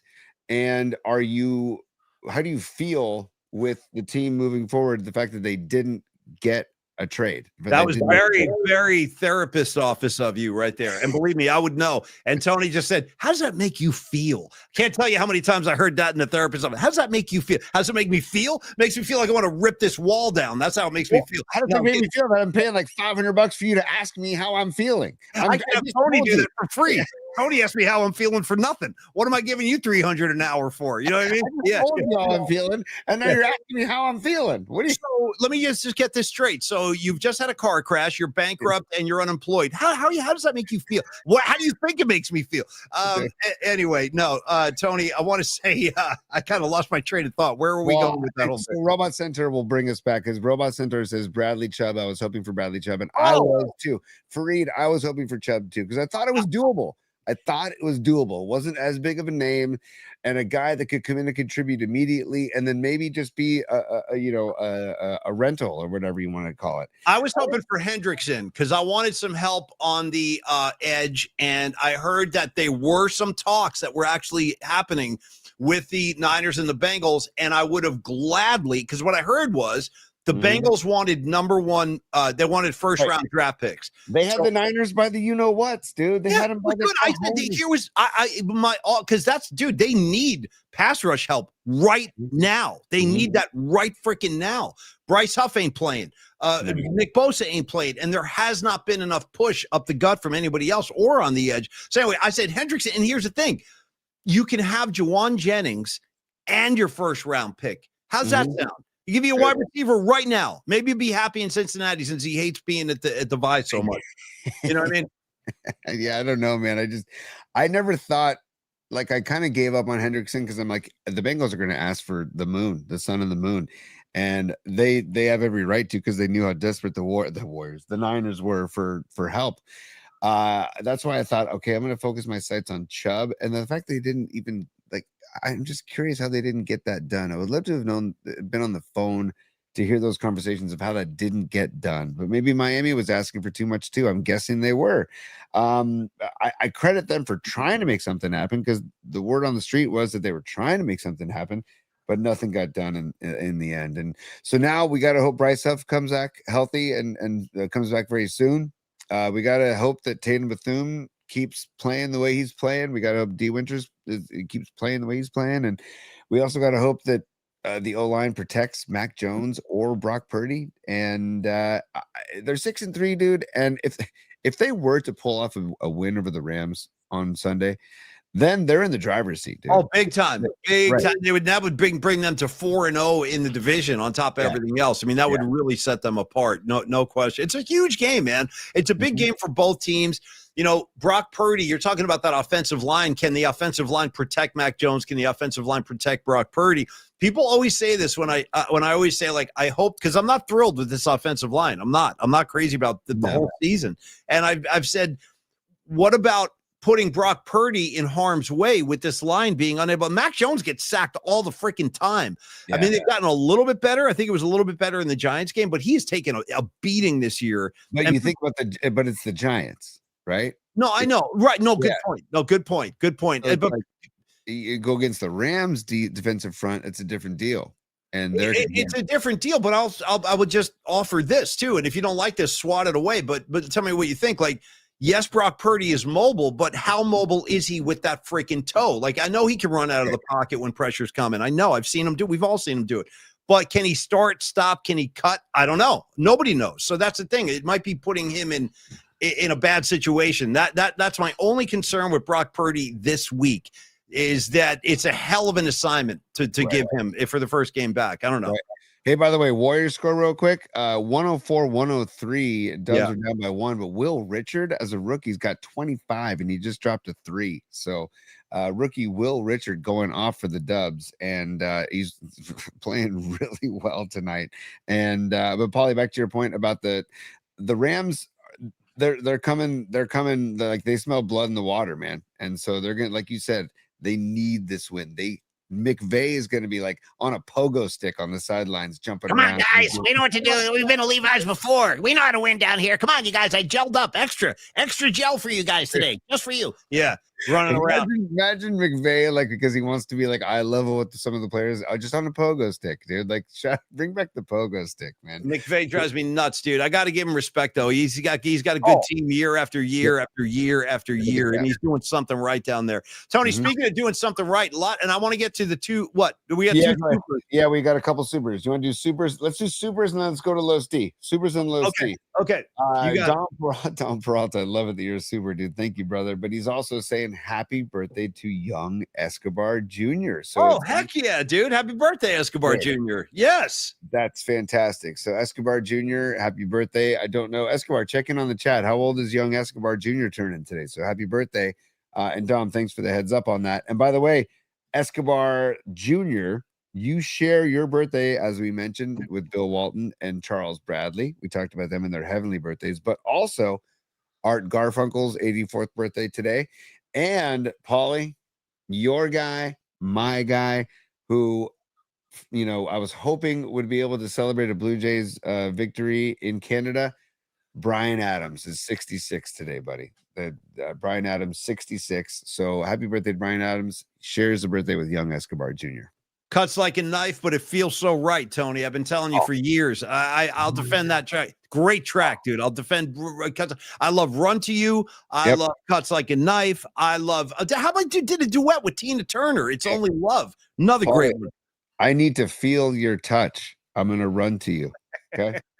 100%. I've been there. Sometimes you gotta feel someone's touch. I get it. I'm gonna start running. Yeah. But I don't know if you remember the video. They were playing in a snowstorm. They were outside in the snow. I don't know why, but that's what was going on. Was one of the videos in like an empty swimming pool? But no. You might be onto something. I can't confirm, but you might be onto something. Yes, that sounds familiar. An emptied out pool. I think you might be onto something, buddy. I feel like one of the videos was in an empty swimming pool, but yes. When it gets too much, I need to feel your touch. I'm going to run to you. So happy birthday to young Escobar Jr. and Brian Adams. And Paulie, the final super right now, it's we don't do triple shot from Stinking Badges tonight. He's a super. Paulie, car crash, lost job, no money. That was my July. Fun. Hey, fun. Yeah, to quote Mad Dog Chris Russo. Fun. Car crash, lost job, no money. Fun. Yeah. Hey, listen, Badges, just hang in there, bro. I've been there. I've been there many times with all three of those.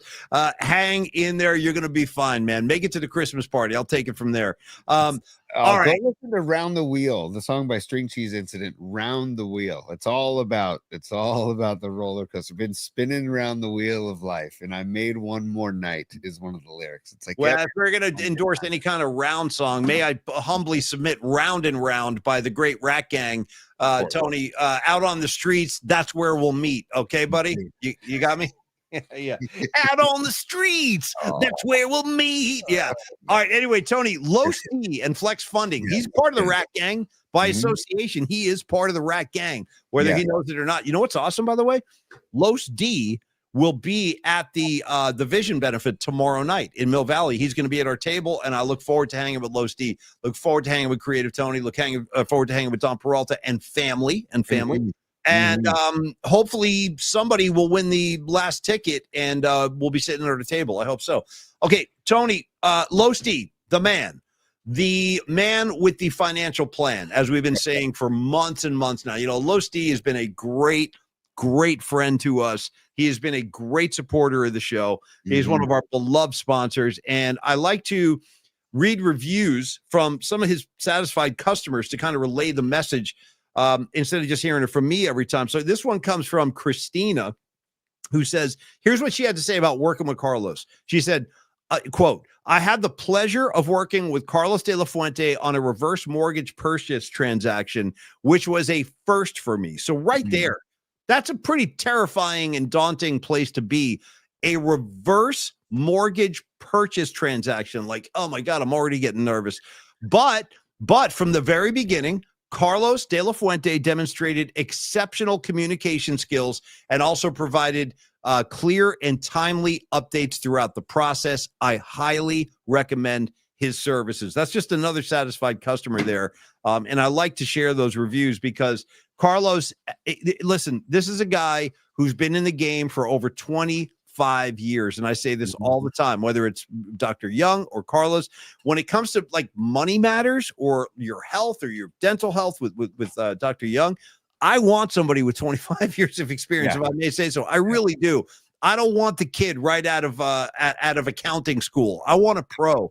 Private money loans, reverse mortgages, HELOC loans, or just listen. Sometimes you need some cash in your pocket, like Badges was just saying, dude. We've all been there. We've been high, we've been low. It's a constant merry-go-round in life, dude, and we all have highs and lows. So if you're going through a low period right now, don't freak out. That's why we have Carlos in our corner. Reach out and talk to him and just explain your situation. Just be like, dude, I lost my job or my kids are going to college. I don't know how I'm going to make these payments. He can help you through the woods. So reach out to Carlos and start that dialogue. 925-250-4894. You can also email Carlos anytime. Los D, Carlos at myflexnow.com, Tony. All I want to say is that if you read all of the reviews about Los D, and I've heard them from friends locally who have worked with Carlos de la Fuente, they don't just talk about the business transaction or how much money Carlos is saving them.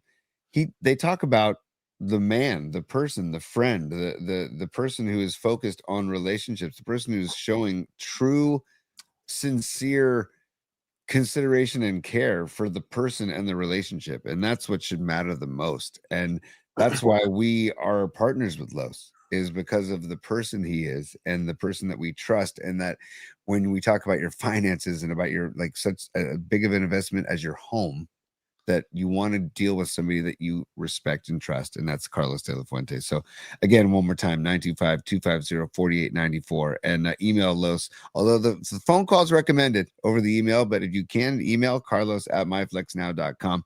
Get in touch with Los and present any question. He'll have answers for you. Carlos likes to chop it up. He'll appreciate the phone call. He likes to chop it up, man. Give Carlos a call or come hang out with us tomorrow night and talk to Carlos. He'll be right there.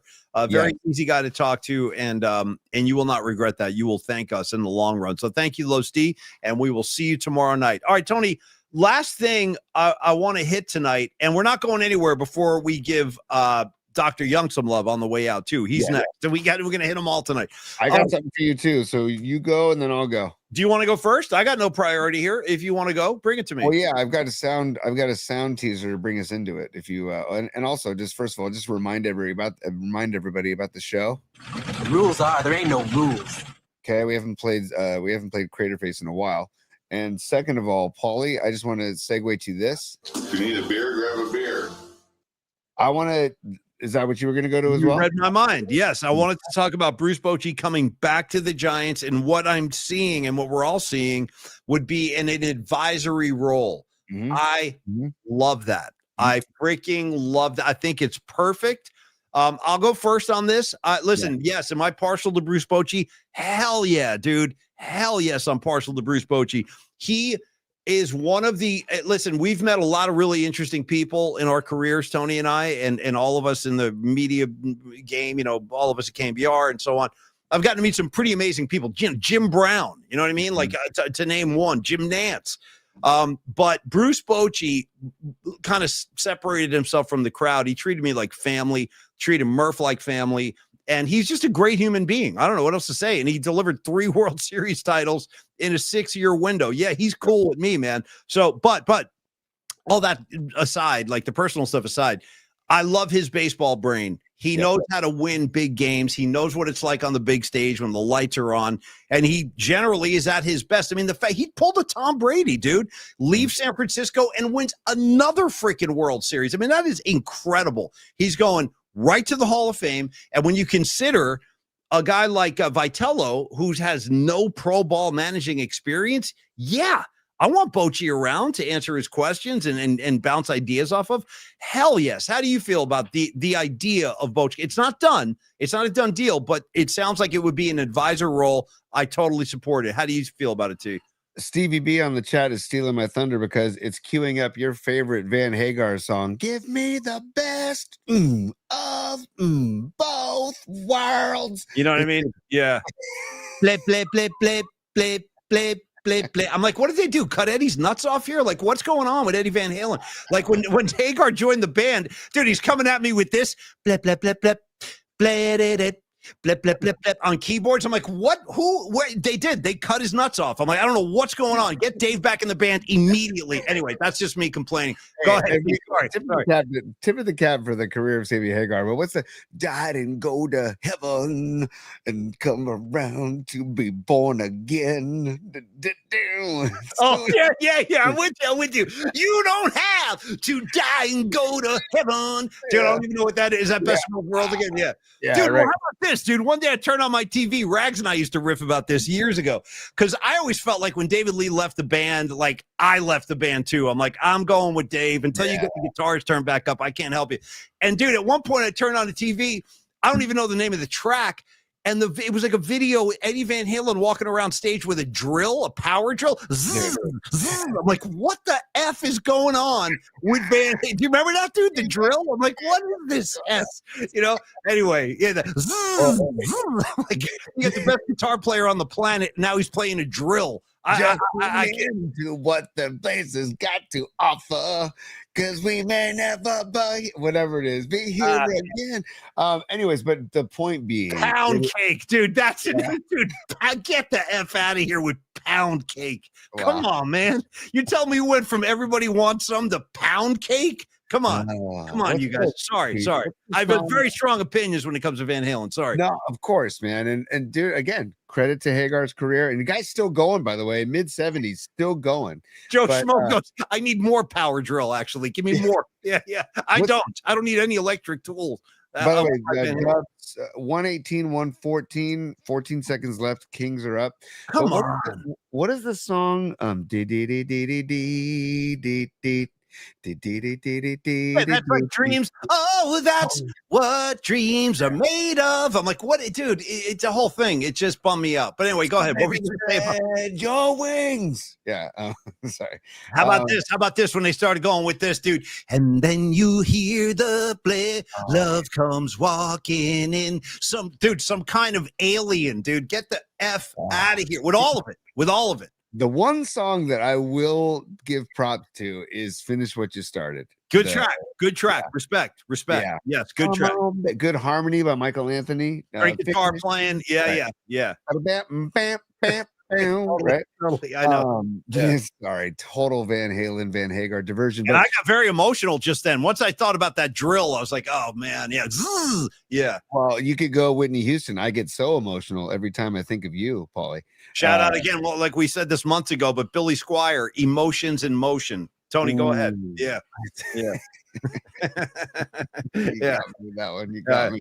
Yeah. But back to it, I feel like there is a fraternity of catchers in baseball, and that they have an instant mutual respect. I'll buy that. I think you're right. And connecting, right? Yep. And Buster being a catcher, Bochy being a catcher, and also Buster having played for Bruce Bochy during the best era of Giants baseball. Like I love this move, and it's what we were talking about when they were searching for a manager. We both said we didn't want Bochy back as the manager, but we wanted him involved in the Giants. So the fact that Vitello can get on the horn and say, "Hey, Buster, I need to talk to you. And by the way, can you conference in Bochy and let's have a theory?" That is phenomenal. I agree. Vitello can do that and has those resources, and it's a win-win for everybody involved, man. So Bochy, come on back. Let's go hang out at freaking, I don't know. Let's bring Bochy to Longbridge and say, where was the place you were having drinks for real? Where were you drinking with Bochy? At Shanghai Kelly's? Shanghai Kelly's, yeah. And I think that was his. Yeah.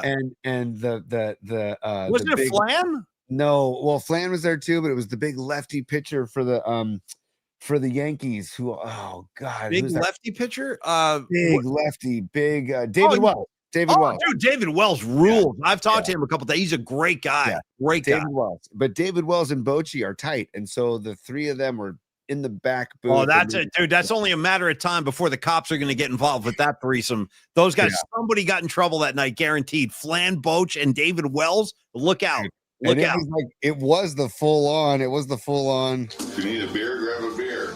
Because, like, you know, their table was, you know, it was plentiful. Let's just put it that way, and with beverages, and it was a fun night, man. And yeah, Bochy, he was one of those guys where the stuff, like you said, Paul, he was always a gamer, like dealing with the media. He could have easily, I don't know, just had more of a chip on his shoulder if he wanted to about the media, but he's just always dealt with the media in such a friendly, jovial manner.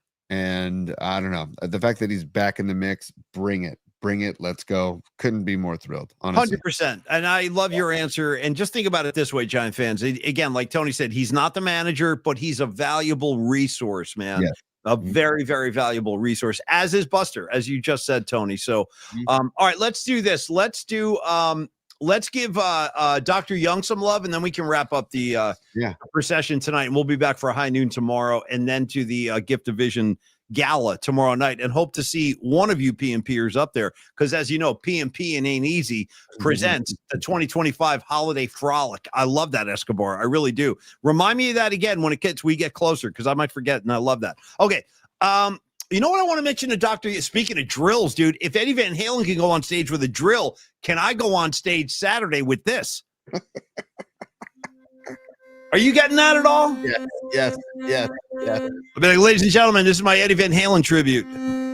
Hey, Paulie, do you do the deep clean? Like what mode do you pick for when you brush? Because I go deep clean, man, and it just gets what do you got a problem with tongue? You got a problem with tongue care? That's an option. Tongue care is an actual setting. I go deep clean, arrow, tongue care. Honestly, okay. What are you afraid to mix in some gum health? I've done. You got 6 settings on this bad boy, courtesy. Yeah. Here are your options. You got gum health. You got tongue. Oh, hold on. Yeah. Oh, they went dark. They just went dark. Anyway, you got tongue care. You got gum care. Back in the mouth where we belong. Dr. Matt Young and Young Dental.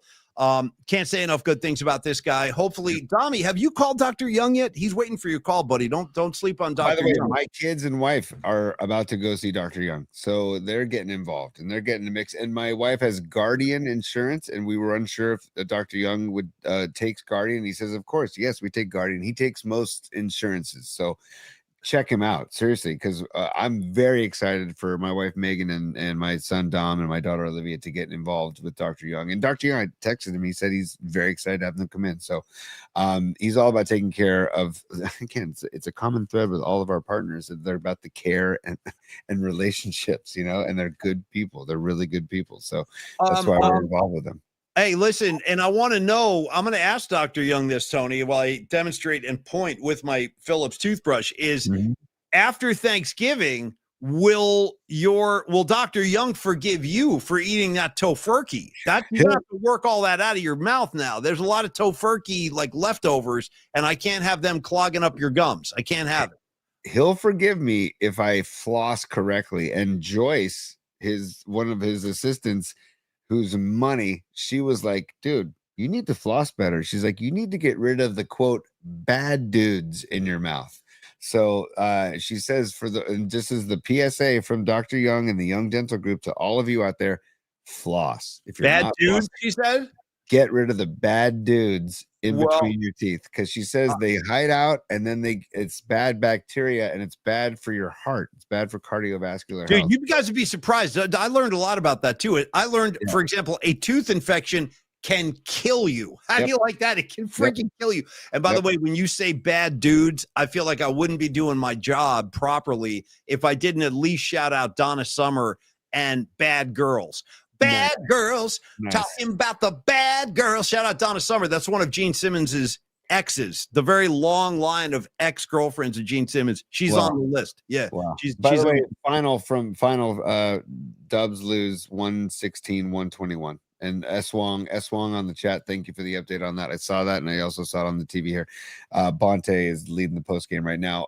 Warriors lose 116-121. So that's really disappointing. That's a game. You got to go up to Sacramento and you got to win that game. You do. You got to win back to backs. You got to win. These are the kind of games we are going to rue. We're going to rue the day that we lost these games come springtime when we're jockeying for seedings in the playoffs and stuff. And it'd be like, well, we dropped that game to Sacramento. You can't be pissing away games. I don't care if it's early. What are you laughing at? What? Miriam says light the beam, and Robot Centaur says F the beam. I'm with you, Robot Centaur, with the beam already. That's all they got in Sacramento. Here we're going to throw a friggin' shaft of light in the sky. Ooh, everybody's all excited about the beam. I'm all beamed out, Tony. In fact, the only beam I need, rest in peace, is the I-beam on Haight Street. Oh, and also, you said shaft of light. What? That's a Grateful Dead. Estimated profit. Yes. Yeah. I'm going to shine. Yeah. Come on. Standing in the shaft of light. Yeah, totally. And rest in peace, Donna. Oh, dude. God, Estimated. Man. Yeah. Dude, the album version of Estimated does not get enough love. Oh, it rules with the saxophone. Yeah, it's great. It's great. So that album, by the way, the Terrapin album is so. I love the Studio Samson. I love the studio. Freaking Passenger, man. Come on. Yes. Don't you hear me? Come on. 100%. Dude, you want to know what's crazy about Passenger? Out of freaking nowhere, Tony. Out of nowhere. They dropped that in Golden Gate Park back in August. I did not expect to get a Passenger, and they played Passenger. Yeah. Wow, that's incredible. I'm a Passenger head too, and you hardly ever get it. They hardly ever play that. Totally. Do you hear me? Oh, yeah. Anyway, hey, we're trying to do Dr. Young here. So let's get back to business. We're doing our Grateful Dead greatest hits. All right, Dr. Matt Young. Listen, he handles all of the dental practices and needs that your family would require. He's been in practice for over 25 years. Beautiful office down in Union Square, 490 Post Street. And again, as I said, kidding aside, he can do any dental procedure that you can shake a stick at, whether it's just a standard cleaning. Perhaps you got a sore tooth and it's a cavity. He'll take care of that. No problem. You're in and out the same day. You won't feel a thing. Fillings, implants, veneers, emergency care, because there are times when something goes really wrong and you need to get in there. He can accommodate that. And then Tony mentioned Joyce earlier in the show and the bad girls, talking about the bad girls. The whole staff is accommodating. The whole staff is friendly. The whole staff is helpful. And again, as I've said since day one with Dr. Young, the biggest kind of feather in his cap for me is the fact that he calmed me down. And that is not easy. I was a very uptight dude in the dental chair until I met Dr. Young. Now it's like, dude, yeah, get the gas, get the headphones. We're gonna hang out. We're gonna have a good time. And the point is, I guarantee you Megan's gonna love him. I know that Olivia and Dom, your kids, are gonna love Dr. Young too. He's great with kids. So if you're thinking about like making a switch, I know open enrollment is happening right now for a lot of folks. To look into Dr. Young, make the switch. You guys will see why we're always so happy to sing his praises. Let's not forget also, Dr. Matt Young is he's the president of the American Academy of Implant Dentistry.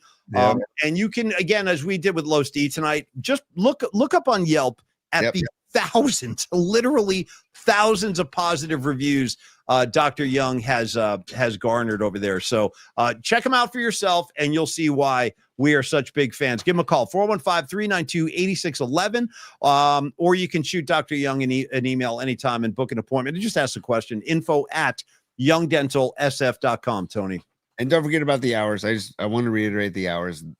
They are there for you. Weekdays, 8 a.m. to 7 p.m., 11 freaking hours, 8 a.m. to 7 p.m. And then Saturdays, not just a couple hours, not just a 4 hours shift, but 8 a.m. to 4 p.m. Saturdays. So they know everybody's busy. They know everybody's got crazy schedules. That's why those hours are out there wide open for you to take advantage of. So 8 a.m. to 7 p.m. weekdays, 8 a.m. to 4 p.m. Saturdays. Take advantage of it. We love Dr. Young and Paulie. I've got a couple other things to get to before we wrap the show here. Sure. Will Sparks says that Tom Scott plays sax on Estimated, on the album track of Estimated. Did you know that? The sax player from the Blues Brothers? I don't know if you knew that. I did not actually. I did not know he was on that. So, but I do love that sax solo and thank you, Will. That's good info. I did not know that. And then Andrew of Longbridge Pizza is on fire. He says, "You got gaps in your teeth. You could kick a field goal through Neil, Dom, and my front teeth." And he goes, "I never had braces. My dad refused. His dad quote says, 'Your teeth give you character.'" Dude, that is I on kind fire. of think that's true. Yo, You know? totally. Yes, 100%, man. But anybody who wants to get their teeth checked out and braces, go see Dr. Young. He'll You know take what's funny, dude? I'm gonna end the show with this. I'll show you one of my so-called flaws. But as I get older, I like the flaws. Like I embrace the flaws. I think the flaws are what makes things Yep. interesting. So 100%. I have this one tooth like way up here. It's like a fang almost. It really is. It's like a vampire tooth, and it's way up there. And the cool thing about that tooth, now I love that tooth. You want to know why?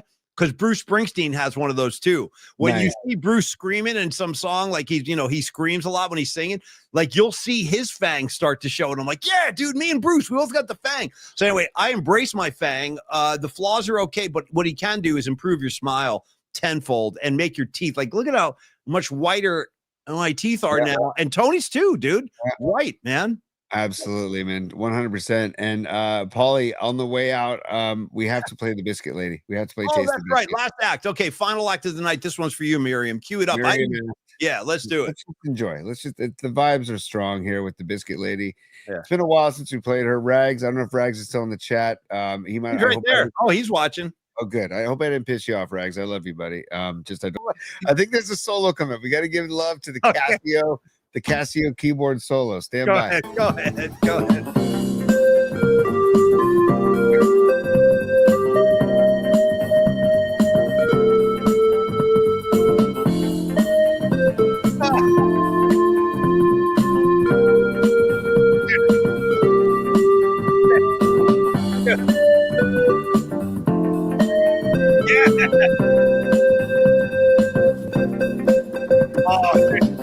Taste the bit. That almost had like a little YYZ feel to it. Flap, flap, flap, flap, flap, flap, flap, flap, flap. That single note. Like, that's great. And dude, this guy on keys, he's not messing around. Like, he's dead serious about his jam, dude. Yeah, like very YYZ. Bad, bad, bad, bad, bad, bad, bad. Very similar. All right, you guys, listen, from the Biscuit Lady to Creative Tony to me, thank you guys for hanging out with us tonight. We always love the night flight, and we love your company. Dub City, Badges, John Joseph, Tommy Peralta, Stevie F&B, NorCal Refrigeration, Hum Daddies, Rags, Noemi, Miriam is all I can see right now, but we freaking love you guys. And Rags, go to bed, dude. Go to bed. Get some food. You got a job to do tomorrow. Soccer Bowl, great to see you. Monica Lopez, great to see you too. All the ladies of PMP. And thank you, Escobar Cheeks III. Happy birthday to your 17-year-old son, Miguel S. Wong. Love to all of y'all. Doug in Japan, much love. Chooch916, my man. All right, Creative Tony, let's wrap it up. Give me Diamond Dave, and we'll be back tomorrow at high noon, y'all. Only because we're gonna see him tomorrow, Paulie. I'm gonna segue one thing into Diamond Dave. Okay, so stand by. Give us the loose. Give us the loose. Give us the loose. Give us the loose. Give us the loose. Give us the loose. What loan would you like?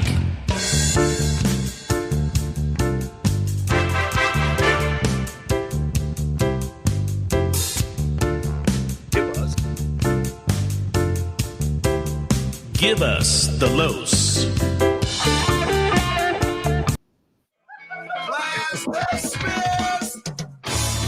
Ooh, dude, smooth as silk. Very silky tonight, Tony. All right, man. Thank you guys. Had a great time. Thank you for the laughs. Karen Bell, you too. Noemi, all of you guys. You love all of you guys. You know that. Come join us again tomorrow, high noon. We'll do it again. We'll have some more laughs tomorrow at high noon, and then on to the Gift of Vision Gala tomorrow night. So that's it for me, Tony. I'll be back tomorrow. You'll be with me. You got something to say, I can tell. I just got to give Stevie B as a super and Miriam the late supers. Paulie says, Paulie, now would be the perfect time to get that Bochy tattoo. Miriam says that real quick. Totally. Thank you, Miriam. And also Stevie B, just because he did this a while ago. He says 6 and 3 has been a gift in house money, far from a player or even 4 away. Play the Young Bucks. Playoff spot is our Super Bowl. Dude, Well said, Stevie B. You ain't Wrap it wrong. up. Stevie Right. B's he's not off the mark on that one. You didn't say anything wrong. That's for damn sure. And we'll continue that tomorrow. We'll continue. And who knows, dude? Hey, Tony, there's a lot of hamstrings to be pulled between tonight and tomorrow. You know what I'm saying? Let's see who's on the injury list tomorrow. I'm just kidding, you guys. I'm just kidding. It's been that kind of year, though. All right, you guys enjoy your night. Come on, Dubs. You got to win up in Sacramento, and we'll talk about that tomorrow as well. See everybody at high noon. Cheers, y'all. Peace, y'all.